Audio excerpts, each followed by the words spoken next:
Boom, we are gentlemen, boys, and girls. The Nolan Hawkeye Anthony YouTube channel, and I thank all of you for being here wherever you may be, and of course, however you may be listening. Sorry, I wasn't able to react to this the night of Iowa's defeat to UCLA 20-17. I'm about to unload though. Thankfully, I saved it until now because now it's been able to ruminate and I've been able to really think about how bad of a loss this is.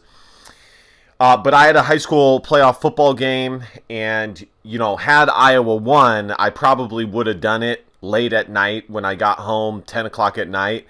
But I thought to myself, it's not worth it for a abysmal performance such as that to lose out on sleep. So let's talk about Iowa's 20-17 loss. So I have been on record as saying many times that this Iowa team is terribly inconsistent. If you look at their victories, they have defeated, every single one of their victories has been by double digits, upwards of 20 points or more. They defeated Troy 38-21, Minnesota 31-14, Washington 40-16, Northwestern 40-14, Wisconsin 42-10.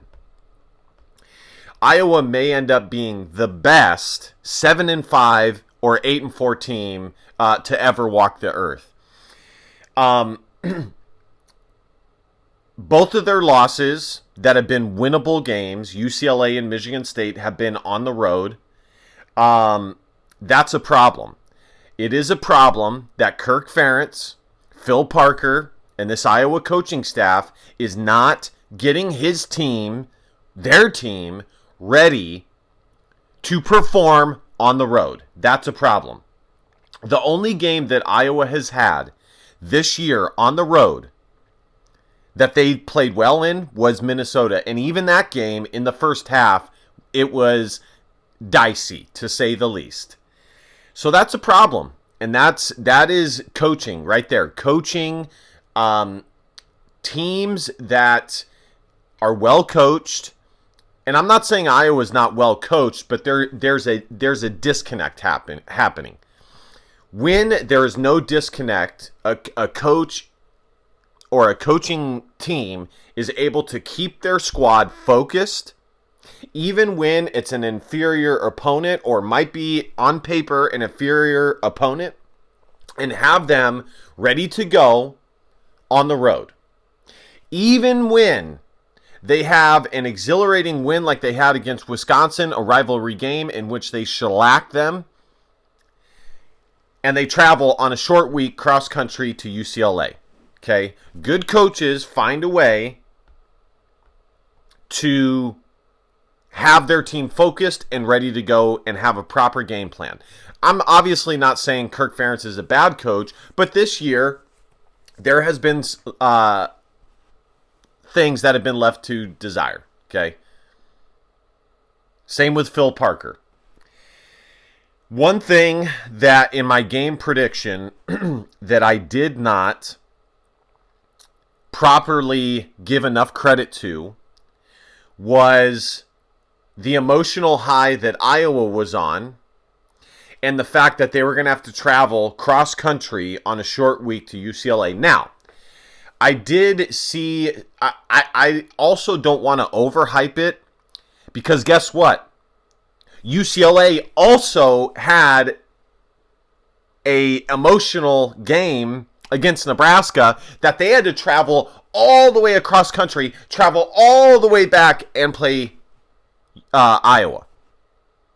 So I'm not willing to give that excuse. But just from like a observant 10,000 foot view, Iowa was not, they were not prepared. Their headspace was not right, and it showed. Let me move on to Brendan Sullivan and just get that out of the way. Obviously, he struggled mightily, so much so that Iowa had to go to Jackson Stratton. Now, there may have been an injury. I'm not sure. I mean, he did he did throw two good balls, I will say that. But UCLA was largely able, and they did, UCLA, according to analysts, quite possibly had the best front seven, including Ohio State, that Iowa has played this year. So they kept him in check. He ran the ball 9 times for 10 yards. They were able to contain him. And this is what I said with Brendan Sullivan when I did my post game, when I did my pre-games. I said that we will see how he does when teams have more film on him, especially having film in Iowa's scheme. Okay? That is what football and coaching is all about, is watching film, watching tendencies, and game planning for the tendencies. Brendan Sullivan averaged 1.1 yards a carry. And we saw in that game that when Brendan Sullivan is not able to make plays with his legs, and he's not able to get himself into a certain comfort zone, a certain rhythm by running the football, that he is not developed enough as a passer yet. Now that's on Tim Lester. Tim Lester needs to get him ready to be a passer, because there's a good chance that regardless, he is going to be the starter next year.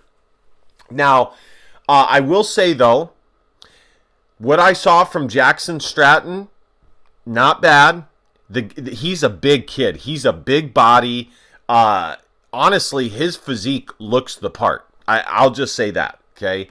And I continue to say that I do believe that Tim Lester did his best with the resources that he had to improve Iowa's quarterback room ever so slightly. I do think that this quarterback room as a whole, and the pieces that are there, is better than last year.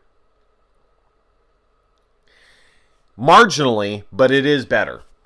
Brendan Sullivan ended 6 of 9, 157 yards, 0 touchdowns to 2 INTs. The other story of this game, Caleb Johnson was largely held in check. This was probably his worst game of the season. He did still have 1 touchdown, but he only had 49 yards on 18 carries, 2.7 yards per carry. Kamari Moulton wasn't much better, 3 carries for 7 yards. And then Jackson Stratton had a carry for 14 yards. Jacob Gill had a big night, 6 receptions for 138 yards. Seth Anderson, 2 receptions for 35 yards. Dayton Howard, 1 for 12. So I've said this all season long, that yes, Iowa's offense statistically is better. But it's hard to, it is very difficult to gauge how much to give credit to Tim Lester or give that credit to Iowa's offensive line development and Caleb Johnson's development. I think the answer is probably somewhere in the middle. I think Tim Lester is an upgrade. I think he has better plays, better scheme, better pre-snap stuff. But I also think that he is benefiting hugely from the culmination of Iowa's offensive line. Because if you guys don't know this, and I'm sure most of you guys do, almost every guy on Iowa's offensive line has multiple years of starting experience. Okay, this is the most experienced Iowa offensive line in years. Okay. And so with that, I have said that a problem has been Iowa's passing game, and that needs to be developed. Now, the thing is that at times it has been more important than other times, because it's like, well, Iowa still has found a way to put up 30 plus points, 40 points, and so it's like it kind of camouflages it for a moment. But Iowa does need to improve in its passing game. That is the next step for this offense. It just is. It has not improved from Brian Ferentz. It is just as bad this year as it was last year. Now, the offense is not. The rushing game is not. But the pass game is just as bad. I would say slightly better than it was last year. Iowa's defense. This was not as bad as the performance against Michigan State. But again, Iowa's defense is not as good as I thought it was going to be. They're good. At times they even approach elite. But they are not consistently elite. They are not the top 10, top 5 defense that I expected them to be. As I said in the loss to Michigan State, I don't know if this is due to Phil Parker being out for a large portion due to his injury. I don't know if teams are finally catching up to his scheme and kind of how he goes about things, which is understandable. Okay, teams evolve, they get better, they improve, they get more film. So that is, if Phil Parker decides to return to Iowa, which there's no inclination that he's going to leave, but to tell you the truth, I don't think we would hear from Phil Parker even if he was. But he is getting older, so I wouldn't be surprised if he did. He needs to get back to the drawing board and see how he can get this defense back to being elite, where Iowa fell short. If you guys remember, one of the issues a few years back was Iowa having 3 linebackers and getting burned by teams that had really good receivers that could spread Iowa out, and the lack of speed on the field really hurt Iowa. He evolved. He came up with the cash position. He got more athletic, maybe smaller linebackers. If not, he either went with smaller, more athletic linebackers like a Justin Jacobs, or he went with a bigger converted DB, safety. So that is Iowa's defense. My main thought on this season is just that I'm always reminded that last year was absolutely insane that Iowa was able to win 10 games, because last year all I said was if Iowa's offense is just slightly better, this Iowa team could win 11 games. They could compete for the college football playoff. But what we weren't taking into account was the possibility that Iowa's defense could regress. And so it's just crazy. Like this year, Iowa statistically and visually has been far more pleasing to watch, but their record is worse. So, it just goes to show, guys, like, as a fan, you really do get tested and have to ask yourself, what is the most important to you? Is it winning no matter what? Or is it how you win, but you might lose more? I think I would lean more towards winning at all costs, no matter how it looks. But now, in all honesty, the answer is that Iowa can win this way, and they can take the next step. And that is the one grain of positivity that I have from this season, is that Iowa uses this season as a springboard where there were some good things to that elite status, where the offense is finally good enough to propel Iowa at times forward. And Iowa's defense is truly elite, and they find a way to mesh that to get to their best point that they can be. But this year was the building block, especially in Tim Lester's first year, to kind of orchestrate and think up what is the best way to game plan and go about this Iowa team as a whole to win the most games, given the coaching staff, given how Iowa's coaches want to play. So that's the one like grain of positivity that I can see, because I do think that at times there has been some really good things, better things that I've seen from this Iowa team. But they obviously have not won as much as they did last year. But if they can hold on to those good things and shed the bad things, they do have an opportunity to get to that elite status. But is Kirk Ferentz going to take Iowa there? Time will tell. The last thing that I want to say before I go over the team stats is just, I know that when all is said and done, and we look back at this season, and we see how many players go to the NFL from this Iowa team, we are going to say, man, what a wasted season. What a lost season. Honestly. It's too bad, but to tell you guys the truth, more often than not in Kirk Ferentz's tenure, that has been the case. When Iowa has a team that outperforms in one year how most people thought they were going to do, because they had younger guys that emerged as NFL prospects, and those guys come back, the following year they don't have as good of a season as they could have had based on the talent that they had. And so that is a bummer. It is. There's no getting around it. Total yards, UCLA had 415 yards. That's another thing. You know, like, I can understand Oregon. On a certain level, I can even understand USC. But UCLA hasn't been anything for years.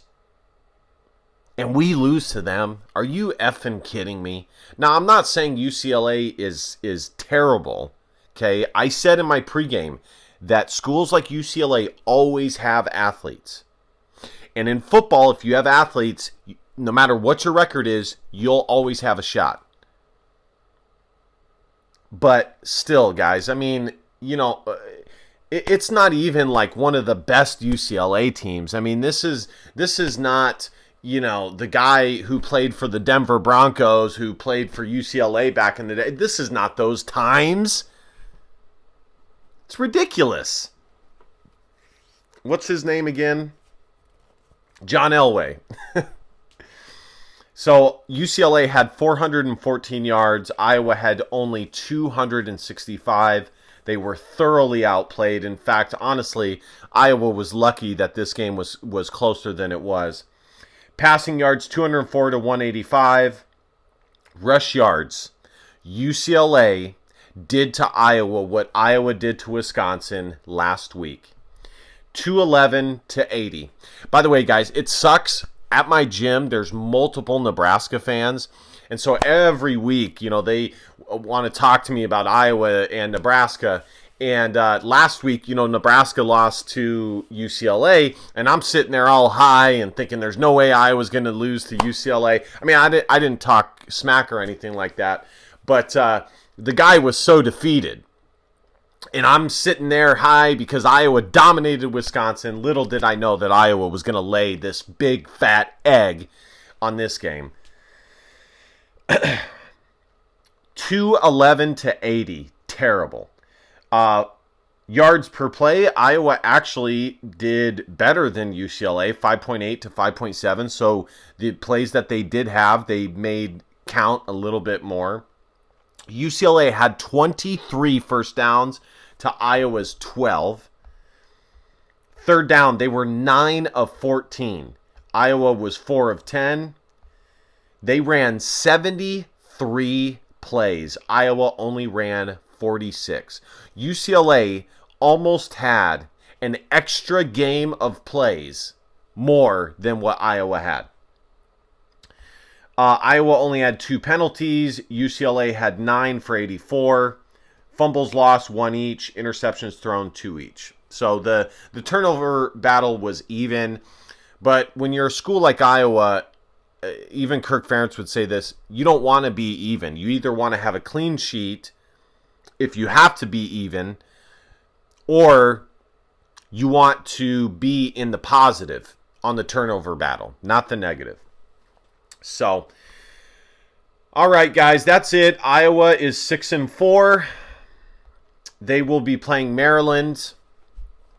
If Iowa is able to finish 8-4, it won't be the worst thing in the world, but it definitely will be a letdown from preseason expectations. There's a very real chance that Iowa finishes 7-5. Honestly, guys, there's a real chance that Iowa finishes 7-6, to tell you the truth, or 6-6. Because it's just very difficult to get a pulse on this Iowa football team. There's not really much more to be said, guys. I mean, I was trying to find positives. Jacob Gill was a positive. I do like how Jackson Stratton looks physically. I mean, he's 6'5", and he's all of 6'5". But, Iowa does not. Brennan Sullivan has time to prove this, but he is not yet a consistently average to above average quarterback. He still has moments of being a below average quarterback, and that's Tim Lester. That's his number one job, to get this Iowa offense to where it needs to get to, is to develop his quarterbacks to be at the very least average, and at times above average to even good quarterbacks. That is what he needs to do. Whatever he needs to do to get it, that is what he needs to do. And I'm going to tell you guys, I can almost guarantee that Iowa is going to go to the transfer portal again and keep their eyes open for another quarterback, because unfortunately, Brennan Sullivan at this juncture has not done enough for Iowa to feel confident about him being QB1 next year. He just hasn't.